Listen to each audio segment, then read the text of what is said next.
Improve your English before 2026 இந்த சீரீஸில் இன்றைக்கி நம்ம வுட் எங்கே யூஸ் பண்ணுறதுன்னு பார்ப்போம்.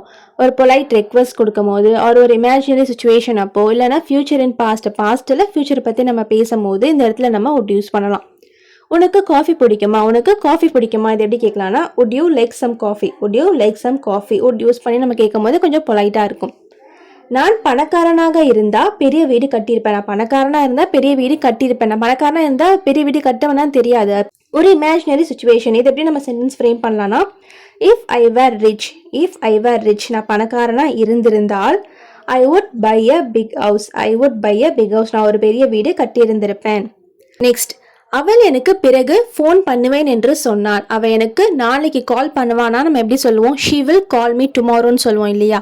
அவள் எனக்கு ஃபோன் பண்ணுவேன்னு சொன்னா, அதாவது ஃபியூச்சர் அண்ட் பாஸ்ட்டில் நம்ம ஃபியூச்சரை பற்றி நம்ம பேசுகிறோம் அப்படிங்கும் போது எப்படி சென்டென்ஸ் ஃப்ரேம் பண்ணோன்னா, ஷீ செட் அவள் சொன்னா, she would call me later அவள் எனக்கு கால் பண்ணுவேன்னு சொன்னா அப்படின்னு சொல்லும் போது இந்த இடத்துல வில் யூஸ் பண்ணக்கூடாது, வுட் தான் யூஸ் பண்ணணும். இப்போ வுட் யூஸ் பண்ணி உங்களோட ஓன் சென்டென்ஸை கமெண்ட்ல மென்ஷன் பண்ணுங்க.